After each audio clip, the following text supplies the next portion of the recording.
বাঙালিদের হলিডে ডেস্টিনেশনের মধ্যে দীঘা, পুরী, দার্জিলিং অর্থাৎ দীপুদা কিন্তু রয়েই গেছে। আর এই ভিডিওটা আমাদের 2023-এর দীঘা ভ্রমণের অনেক পুরানো ভিডিও, কিন্তু খুঁজে পাচ্ছিলাম না, তো এখন শেয়ার করছি। বুঝতেই পারছো, দীঘা অত্যন্ত জনপ্রিয় একটা holiday destination, specially weekend tour. তো দীঘাতে আমরা ছোট্ট আদিত্রিকে নিয়ে কোথায় কোথায় গিয়েছিলাম আর কোথায় ছিলাম সেটাই শেয়ার করছি। ভিডিওটা কিন্তু স্কিপ না করে পুরোটা দেখবেন আর সাবস্ক্রাইব আর ফলো করে দেবেন। দীঘাতে আমরা ছিলাম হোটেল মামনি গ্রুপ। তো এই হোটেলের রুমগুলো কিন্তু খুব সুন্দর ছিল। রুম ছিল 12x14, বেশ বড়। মানে একটা রুমেতে অন্তত আমরা 4 জন স্টে করতেই পারি। বেডগুলো ছিল কিং সাইজ বেড, আর ফ্লোরিং দেখতেই পাচ্ছেন খুব সুন্দর, পরিষ্কার, স্পেশিয়াস। আর এগুলো হলো ওয়ার্ড্রোপে মোটামুটি বেশ ভালো মতোই জামা কাপড় রাখতে পারবেন।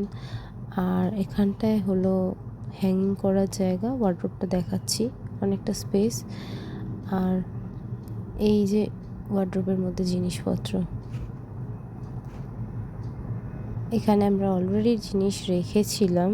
আর এরপরে আমি দেখাচ্ছি এই রুমটা কীরকম। রুমটা ফল সিলিং করা, বেশ সুন্দর রুম, বেডটাও বেশ বড়। আর একটু বেরিয়ে গেলেই ডাইনিং, মানে ব্যালকনির কিন্তু বাইরের দৃশ্যটা অতটা ভালো নয়, কারণ এখানে সি ফেসিং আমরা পাইনি, এটা অনেকটাই দূর। আর এই আর কি একটু আধটু ডাস্টবিন টাইপের করে রেখে দিয়েছে। আদারওয়াইজ এটা ছাড়া দেখতে গেলে আমাদের হোটেলের রুম কিন্তু খুব সুন্দর, মানে বেশ স্পেশিয়াস। তো এখানে জামা কাপড় হ্যাং করার জায়গাও রয়েছে। আমি ওয়াশরুমটাও দেখাচ্ছি, ওয়াশরুমটাও কিন্তু বেশ বড়। যেহেতু ছোট বেবি রয়েছে, তো তাকে স্নান করাতে কোনো অসুবিধেই হয়নি।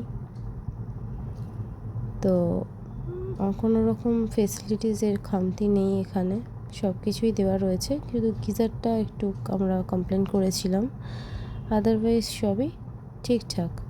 মানে আমাদের পার ডে রুম চার্জ পড়েছিল 800 করে।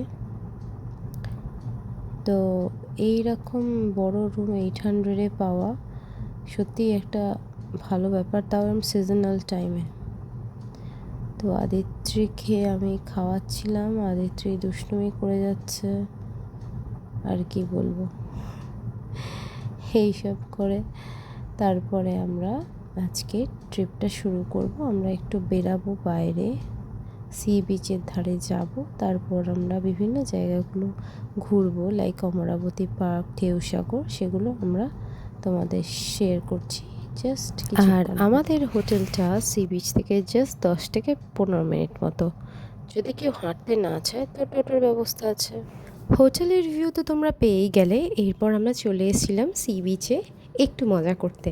আদিত্রির প্রথমবার সি বিচ ভ্রমণ। তো আদিত্রি কেমন এক্সপিরিয়েন্স করলো সেটাই তোমরা কিন্তু এখন দেখতে পারবে। হাই, ও ওই দেখো স্পিড ড্রাইভ,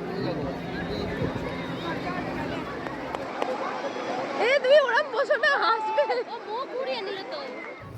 এরপর আমরা লাঞ্চ করে চলে গেছিলাম অমরাবতী পার্ক আর অমরাবতী রোপওয়ে। তো 2023-এর যেহেতু ভিডিওটা, এখন নিশ্চয়ই অনেক বেশি সুন্দর হয়ে গেছে। তো যেহেতু এটা জানুয়ারি মাস ছিল, প্রচুর ফুল ছিল আর খুব সুন্দর লাগছিল।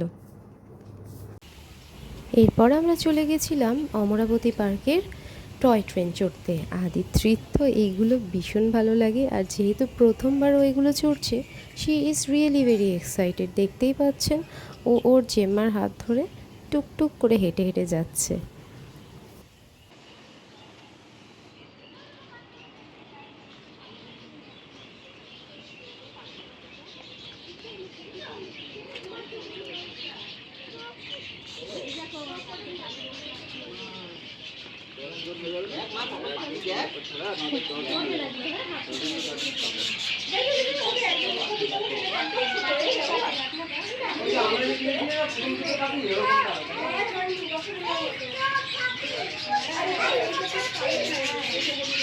এদের ছোট বেবি দেখ কত নিচে। অবশেষে আমাদের টয় ট্রেন ছেড়ে দিয়েছে, আমরা টয় ট্রেন চড়তে শুরু করেছি। সেই ছোটোবেলাকার বেশ মিষ্টি অভিজ্ঞতাগুলো আবার ফিরে আসছে। সাথে ফটো তোলা তো রয়েই গেছে, সবাই মিলে একটা সুন্দর করে ফটোগ্রাফ তুললাম। ফ্যামিলির সঙ্গে বেড়াতে যাওয়ার কিন্তু মজাই আলাদা, এতে কিন্তু বাচ্চারা বেশ আনন্দ করে, না হলে ব্যাপারটা মোনোটোনাস হয়ে যায়। আপনাদের কি মতামত? দেখ নিচে দেখ কত ফুল। বাহ, খারাপ লাগে না এই ভিউটা যে পাওয়া যায়। দেখো বর্ষা হচ্ছে, দেখো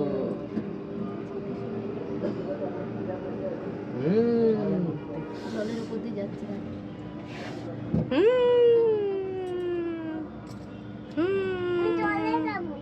জলেই তো আছি আমরা, জলে যাচ্ছি।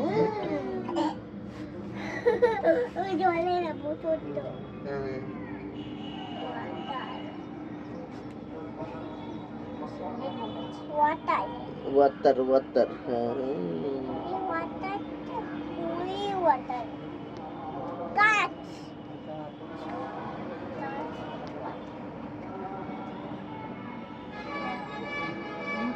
মিরিকের থেকে ভালো, মিরিকের থেকে এই পাশটা দেখো, বাগান দাঁড়ানো উচিত নয় যদিও। মা এদিকে এদিকে এদিকে এদিকে, মা এদিকে আসো, ওদিকে গেট আছে। নিচের গার্ডেনটা কি সুন্দর। হ্যাঁ গার্ডেনটা দেখো, এদিকে আসো, ও দরজা থেকে চলে আসছে দেখো। এখানে এখানে এসো, না মা, ধরো ধরো, এখানে এসো, এই যে এখানে এসো, হ্যাঁ, বসো, হ্যাঁ। বসে দেখো, হ্যাঁ বসো বসে দেখো। ওঠো। দাঁড়াচ্ছে বাগানটা কি সুন্দর। বলেছে do not change your seat, আমি উঠে দাঁড়িয়েছি কেন? এইসব জায়গা শীত হোক গ্রীষ্ম হোক পুজোর ছুটি হোক, বাচ্চাদের কেন সবারই বেশ ভালো লাগবে। অমরাবতী পার্কের এই সেকশনটা ঘুরে আমরা একটু এদিক ওদিক হাঁটলাম। আদিত্রি ওর বাবার সঙ্গে একটু খেলবে না, এটা তো হতেই পারে না।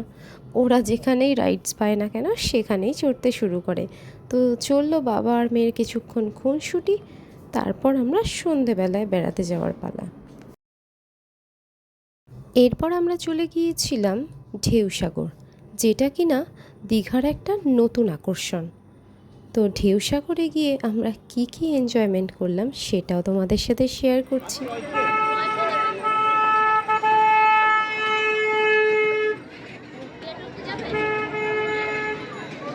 ও বাবা, এক্ষুনি বায়না করবে এগুলো দেখে।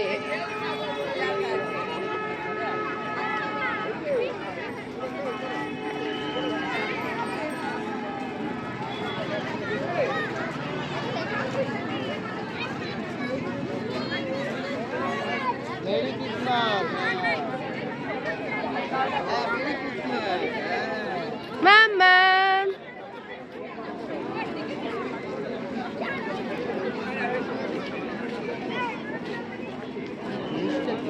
জিনিসটা পার্ক, এইগুলো এইগুলো সকালবেলা ভালো লাগতো, যে গাছপালা চারপাশে। এই বলে রাত্রেবেলা ভালো লাগতো, এখন রাত্রেবেলা ভালো লাগছে কারণ এখন মেলা হচ্ছে। আরে ছোটা ভীম দেখ, ছোটা ভীম।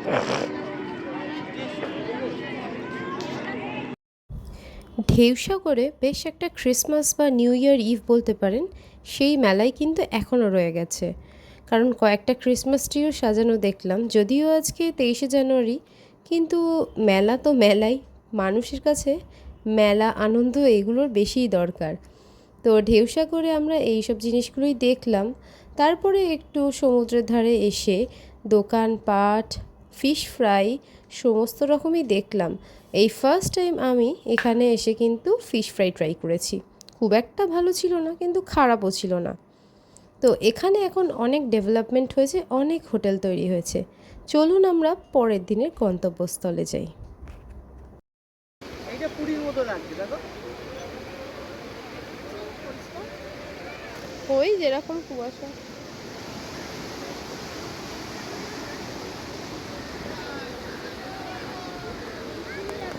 এই দীঘা সি বিচটা কিন্তু বেশ ফাঁকা ছিল, আর কুয়াশা প্রচণ্ড ছিল, আমরা কিছুই চারিদিকে দেখতে পাচ্ছিলাম না।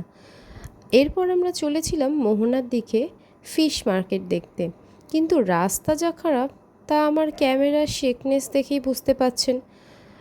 তো এতটাই শেক করছিল যে স্টেবিলাইজ করেও মানে এটা কমছে না। আর কি পরিমাণ কুয়াশা, আর আমরা যাচ্ছিলাম হচ্ছে একটা অটো বা টোটো বুক করে। জায়গাটা হয়তো সুন্দর ছিল, কিন্তু এত শেক হচ্ছিল যে আমি ঠিকমতো ক্যামেরাই ধরতে পারছিলাম না। আর সাথে তো আমার মেয়ে ছিল, তো ব্যাস বুঝতেই পাচ্ছেন বাচ্চা থাকলে যা হয়। কিন্তু খুব সুন্দর লাগছিল। আমরা একটা সাইডে দীঘার বিচটা দেখতে পাচ্ছিলাম, আর আরেকটা সাইডে খুব সুন্দর সুন্দর ঝাউ গাছ। বেশ ভালো লাগছিল। বোঝা যাচ্ছে যে ঝড়ের সময় এই গাছগুলি বেশি করে আক্রান্ত হয়। বেশ টাইম লাগলো আমাদের মোহনা যেতে, অন্তত 40 মিনিট মতো সময় লেগেছিল। তো আসুন আমরা মোহনার ফিশ মার্কেটটা দেখি আর চারপাশটাও ঘুরে দেখাই। এগুলো বাংলা আর এটা লোকাল। আরে 2300 টাকা তো বাংলাদেশ বাংলা কোথা থেকে তুলেছো? আমরা কোথা থেকে? হ্যাঁ ঠিক আছে, আপনারা নিয়ে আসছেন। আমরাও নিয়ে আসবো। আপনাদের শুনিয়ে দিলাম বাংলাদেশের ইলিশ মাছের কীরকম দরদাম এখানে চলছে। তো আমরা পুরো মার্কেটটাই একটু আধটু ঘুরে ঘুরে দেখছিলাম, কিন্তু এত ভিড়, ওরা কোয়ান্টিটি ওয়াইজ যারা বেশি কোয়ান্টিটির মাছ নিচ্ছে তাদের দিকেই বেশি ওদের মনোযোগ। যাই হোক, অনেক রকমের ফিশ দেখলাম, আদিত্রিকেও দেখালাম, ওর বেশ মজা লাগলো। তো এইগুলো হলো ড্রায়েড ফিশ, যেগুলো কিন্তু এখানে প্রচুর লোক নিয়ে যাচ্ছে। কারা কারা ড্রায়েড ফিশ খেতে ভালোবাসেন অবশ্যই নিয়ে যাবেন এখানে, খুব হেলদি হয় শুনেছি। তো মোহনাতে গিয়ে আমরা কিছুক্ষণ ফটোগ্রাফি করার পর ZSI এর একটা সুন্দর মিউজিয়ামে চলে গেলাম। আর সেই মিউজিয়ামে ঢুকতেই একটা ব্লু ওয়েলের স্কেলিটন আদিত্রিকে দেখালাম। তারপর আমরা সন্ধেবেলায় গিয়েছিলাম একটা সায়েন্স সেন্টারে, সেখানেও বেশ মজা করলো আদিত্রি। যাই হোক, পুরো ট্যুরটা কিন্তু আমাদের বেশ অর্গানাইজড ছিল। যাই হোক, মেমোরিজ কিন্তু খুব সুন্দর থাকে মানুষের, তো সেগুলো কিন্তু অবশ্যই সবাই শেয়ার করতে ভুলবেন না। আর আমি শেয়ার করলাম আমার সুন্দর 2023-এর মেমোরি, যেটা ফ্যামিলি আমাদের সঙ্গে একটা ট্যুর ছিল। তো আপনাদেরও যদি ভালো লেগে থাকে এই ধরনের video, please like, share, subscribe করে দিন। Bye bye. ও, নামটা ভুলবেন না যেন, life with Shankar and Priyanka.